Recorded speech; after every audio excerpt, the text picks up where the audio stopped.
All right, so in this lecture, I'm going to go over some basic lighting setups. This is going to be a broad lecture talking about different lights that we use and different setups that we can use.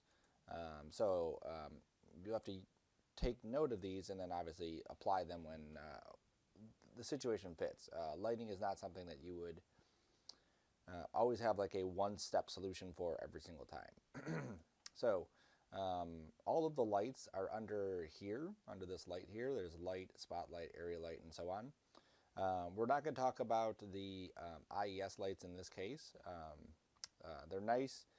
You can use them for certain things, but for this class right now, we don't really have a use for it. Same thing with PBR lighting. We're not going to talk about either of these. And some of these have more uses than other ones.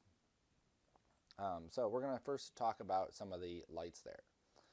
So I'm going to go into my layers here, and I'm just going to hit Shift R so we can render this out and see what it looks like just flat.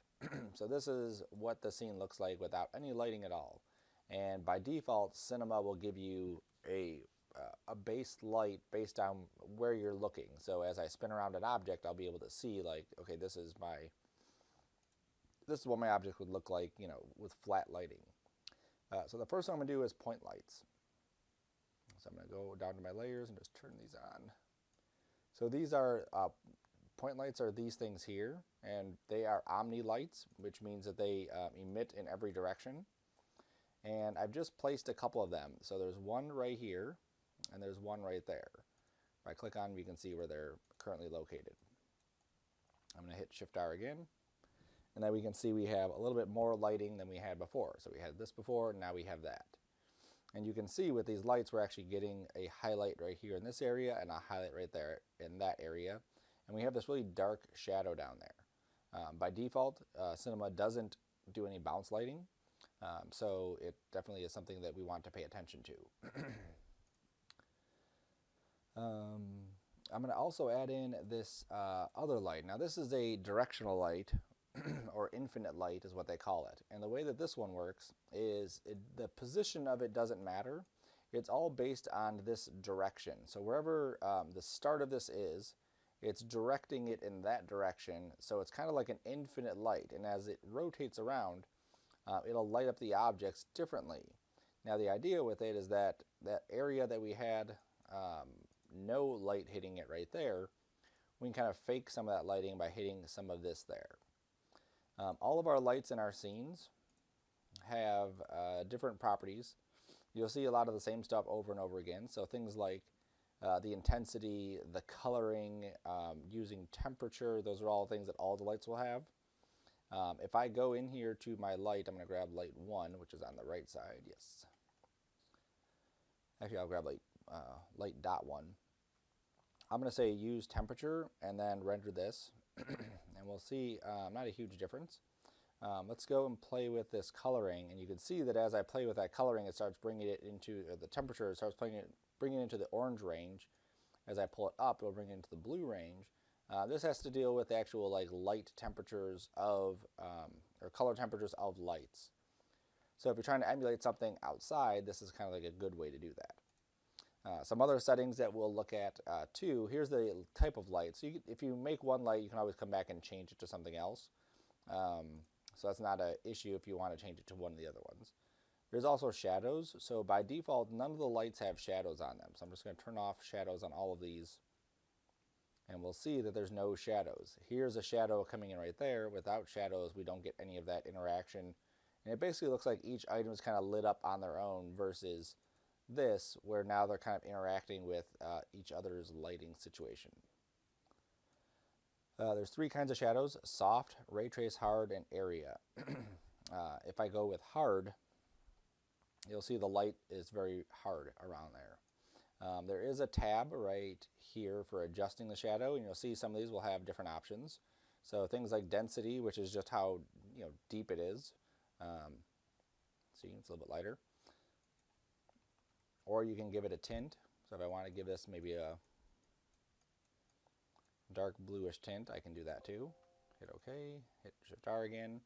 And so now it's hard to see, but there's definitely a little bit more blue in there than there was before. Let me just delete that one. Okay, so a little bit of a tint of a blue there. Okay, we can also not make them transparent or make them transparent depending on what we want to do. And some of these things you won't really see a change until we get into actual like lighting with transparent objects. Soft, go with that one. You'll see it makes a softer shadow. So typically for something like this, you may want to go with a softer shadow. But the problem with it is, you know, the shadow map soft and ray trace hard. These are good ones for just kind of like starting off, but typically you want to go with a more complex solution for more realistic ones later. So we'll just look at these just to see what they are. So shadow map soft, you'll see density is still here, color is still here, transparency is still here. But then we get all this other stuff down at the bottom. One of them is shadow map. So if I were to take this to custom and I made this, let's say 10 or 40, I guess is the lowest, and then I rendered it out, we won't see anything. It's just basically there's not enough detail there for it. If I took it up to 1,000 and rendered it, now it's crisper. If I take it up to 5,000 and render it, now it's even crisper. So now I'm getting something that's closer to what we had before with the ray trace hard, but now we have this softer one. Okay. Now with these, what you can do is basically creating a texture that wraps around the entire object, your entire scene, and that's the resolution of the shadows themselves. So if you had a huge scene, this number would have to be pretty big to get some detailed shadows. On a smaller scene, you can go with a smaller number.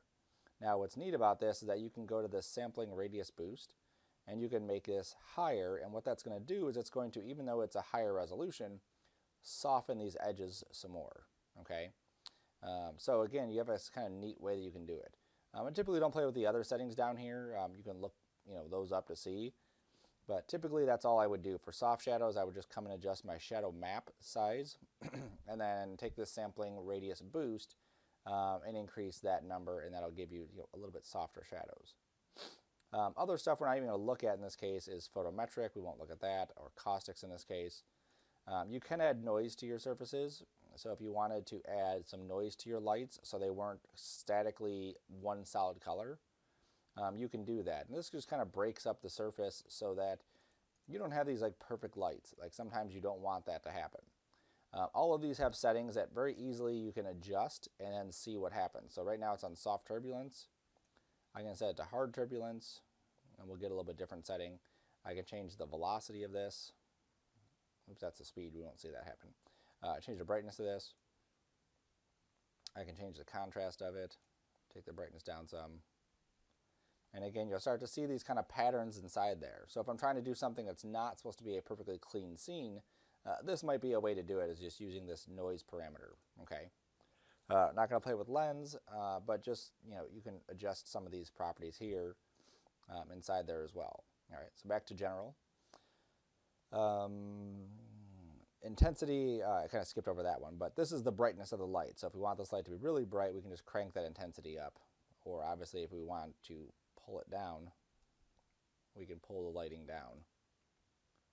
Okay, there's shadow maps again. The visible light set to none means that if we had a reflection, we wouldn't be able to see it. Or if we had our camera facing it, we wouldn't be able to see it. So right now it's set to none, but if I set this to visible, and let me switch out of my camera real quick.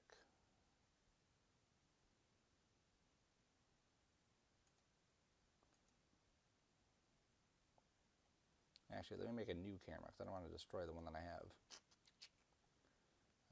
Camera, there we go. I'm just going to look to this.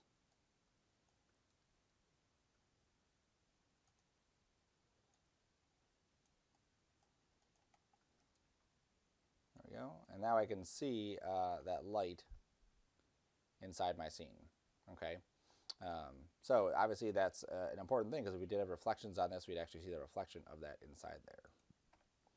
All right, we'll go back to my render cam so I can see that. Back to my light. Okay. Sometimes you may want that, sometimes you don't. You can choose different things too. So I'm going to jump back to this. If I was on the right camera there.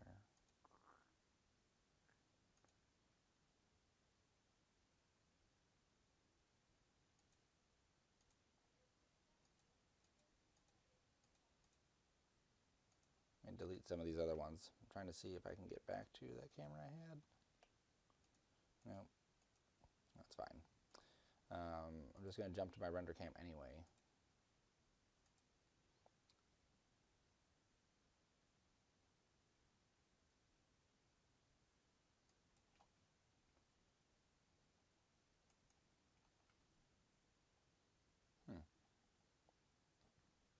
All right, we're just going to go from here. I moved my camera and I can't get back to the exact spot I was at.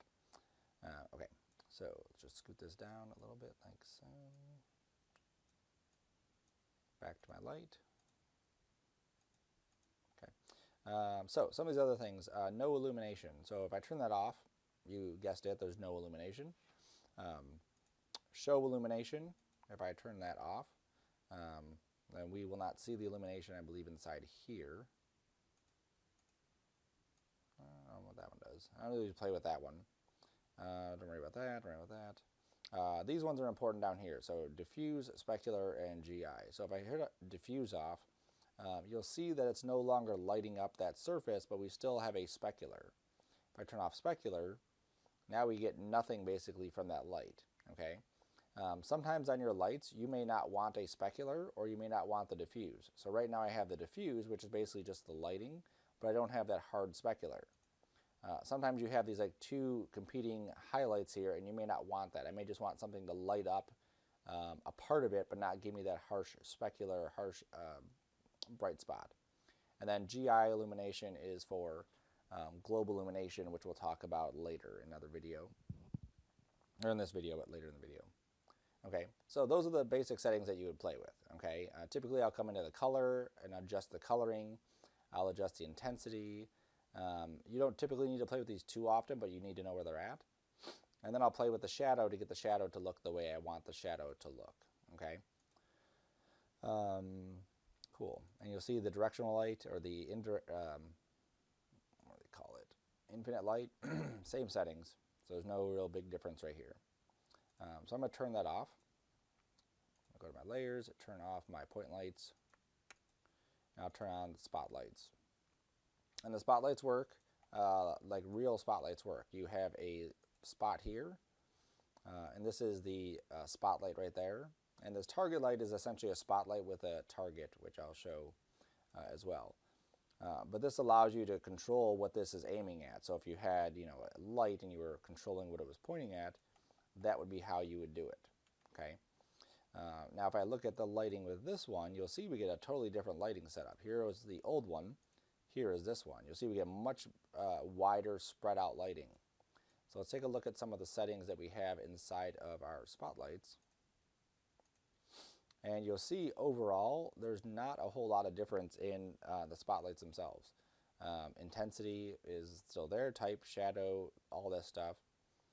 It's under the details that we see a lot more stuff. So in here we have this thing called inner angle, outer angle, contrast, fall off. Let me just scoot that over. And as I play with the outer angle here, you can see I'm controlling how wide that spotlight is. Is it an actual spot, like it's really tight, or is it spread out? Inner angle is this, where I can actually control, like maybe I don't want something to light up in the center of that. Okay. So this is nice for big scenes where you want to have like some good overall kind of cast lighting in certain areas just to kind of fill in the area. This fall off right here is essentially controls how much it drops off. Okay, so in the real world, lights drop off. They don't just like emit forever.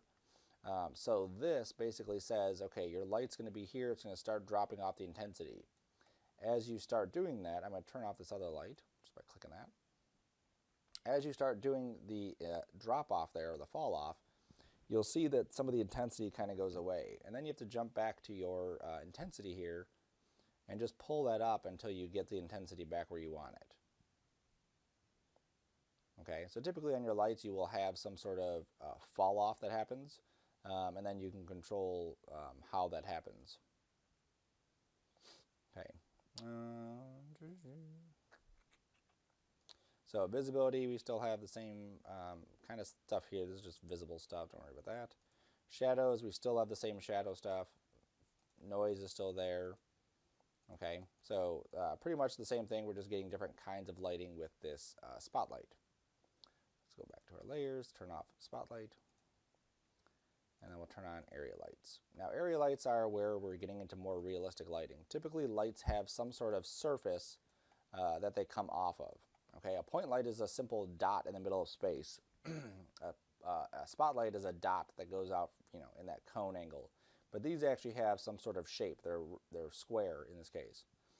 And again, you'll see under that general tab the same kind of settings that we had before. And under details, you'll again see we have some similar settings. Here's outside radius, so we'll get that kind of thing. But then we can also change the shape of this. So I can make this a disc. I can make it a rectangle. I can make it a line if I needed to. And so if I'm trying to emulate a specific surface, like a fluorescent light, I could basically choose one of these to get that to work.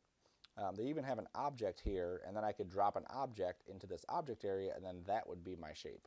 Okay, so lots of different things you can do here. Now, here's the biggest benefit of area lights, apart from the actual sizing part, is under shadows, we can now open up this area, shadow area, and we'll get more realistic lighting. So let's render this again.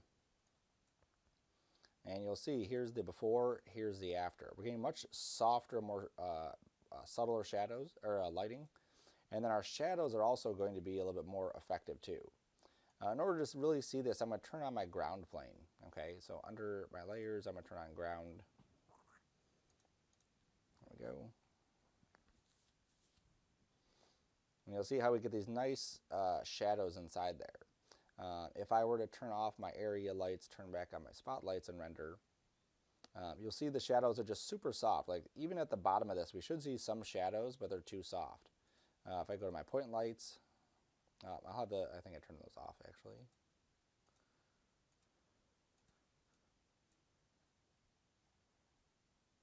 There we go. Okay, so now you can see they're really hard, like all over.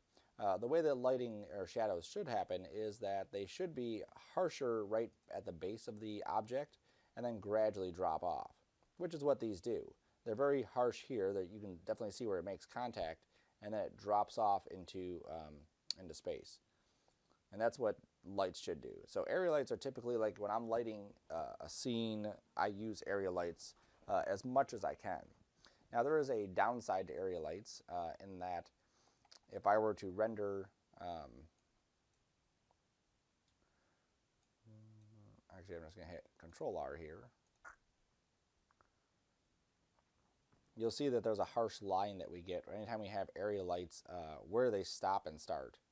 So it's something to be aware of. We just have to make sure they're far back enough that we don't get that weird line.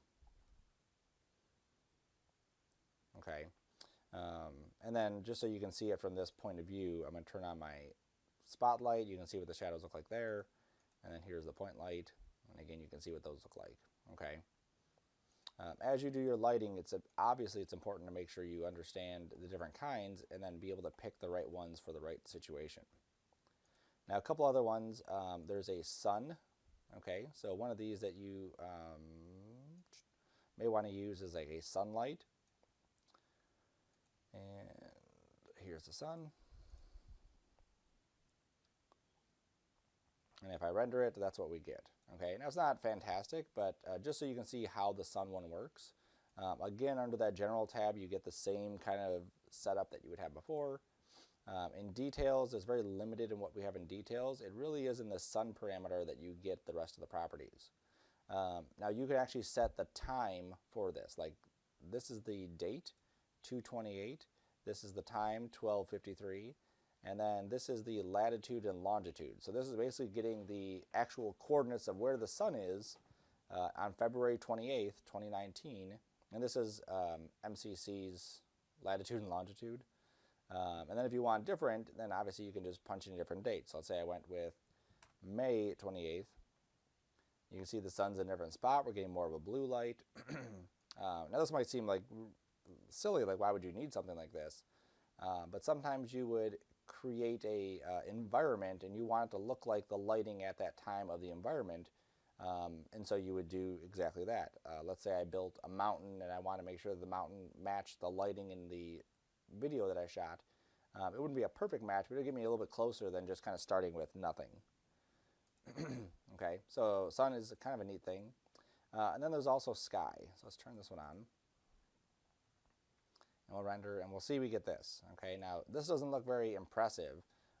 What's happening here is that this sky is actually under this.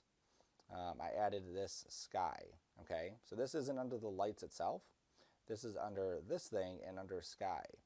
And what it does is it creates a big sphere basically around our objects. And then if I just move my objects back in here, I'm going to hit O. There we go. There we go. And then I made a material, and on the color I added an HDR. And I found an HDR basically by just going into Google and typing free HDR I. There we go. And that takes you to HDR Heaven or Sybil Archive. Either one of these is pretty good. There's a bunch of other ones too you might be able to find that are free to use. Basically what these are, I should go right to the tab. Outdoor. This is a 360-degree image that I can use to light up my scene. And that's what I essentially want to do. I want to light up my entire scene utilizing one of these images. Okay, so I download an image. And you can see down here they're different sizes. Typically a 4K is going to be a good enough size. If you go bigger than that, it's just going to take longer to render out your stuff. Okay, so I downloaded an image, I put it into my textures folder, and I connected it to the color here. And then I added luminance, and I connected it to the color there, and then I just dropped this texture onto the sky. And then this is what I get, is this 360 environment. You can see there's the buildings and mountain and whatever else. Now this one is very effective if I were to go to my render settings and change it from standard to physical. So I have actually a physical preset down here. So I changed it to physical, and I added global illumination from the effect. It's not in here because I just took it out. So here we go. So let's render that and take a look and see what that looks like. So it's going to be kind of washed out at first, and then we'll give it a second. And then we can see exactly what that lighting is looking like. So here's the before, gross. Here is the after. So you can see this lighting actually matches what the environment is doing. And you can actually rotate that sphere 90 degrees, 180 degrees, whatever you need, to get the lighting or the shadows to match up with what you want. This, if I spin around, you'll see there is a sun. There's a bright spot right here. And so maybe I want my shadows to come from a different spot. I can just rotate this so that it hits a different spot. Okay. Now this is something that typically, if I'm doing an outdoor scene, I would actually utilize my lighting here with this HDR, and I would also turn on my area lights. So if I turn on my area lights as well, we should get a pretty decently lit scene. Now, like I've said before, no lighting situation is going to be perfect. You do need to tweak things a lot. You're tweaking everything just to kind of look at the shadows, look at the lights, get everything to line up the way you want. So there's the before, here's the after. You can see this looks much more natural, much more realistic. Okay. Some other things that we have to deal with whenever we deal with shadows and lights and all that is just how things are blending together. So one of the things you'll obviously notice is that this ground looks pretty horrible, and this background, I really don't maybe want to see it. You know, I want to use that as a, let's say I want to use this as lighting information, but I may not want to see it. I may just want to use it to light the scene. And then this ground is kind of gross, just how white it is. So I'm going to go into my floor. Where did you go, floor? Backgrounds, there it is. And on my floor, I'm going to turn on, I have a tag, so I went to tags Cinema 4D, and I added a compositing tag. Okay, now what this compositing tag allows me to do is, it adds it right there, is I can tell it not to cast shadows, and I can tell it to be a compositing background. Okay, now let's do the same thing for our environment. So I added one of those to the environment and said the same thing. Cast shadows is off, compositing background is on. And I also told it not to be seen by the camera, and I believe it did the same thing to my ground. No, my ground is seen. Okay. Now let's render this in C.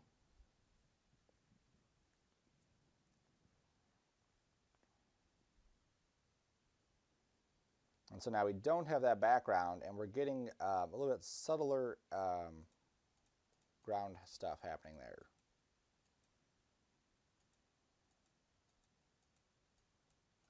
Okay.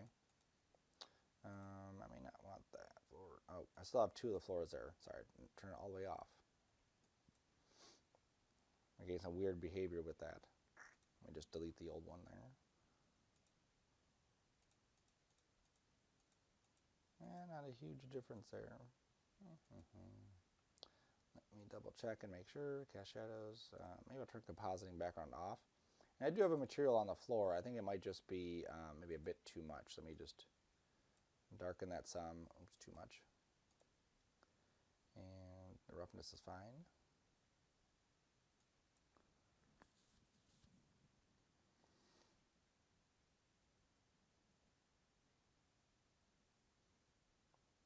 For some reason, the floor is still incredibly blown out. Pause for a second.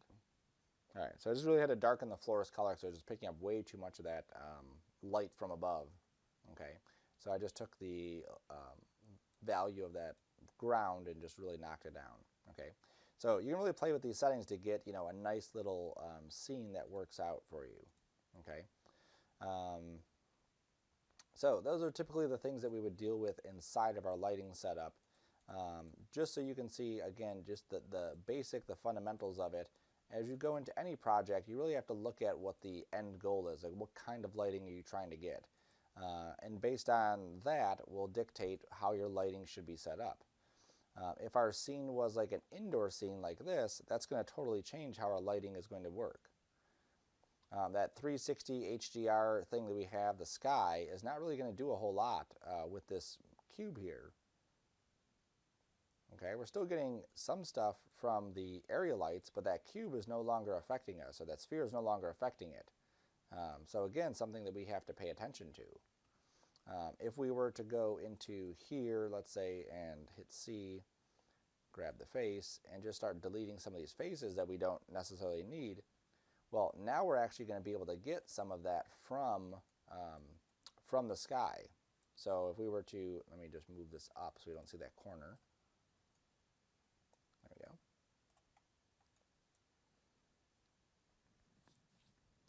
Now we're able to get some of that sky information into the scene as well as the area lights. So sometimes you have to kind of tweak your scene to get it to work.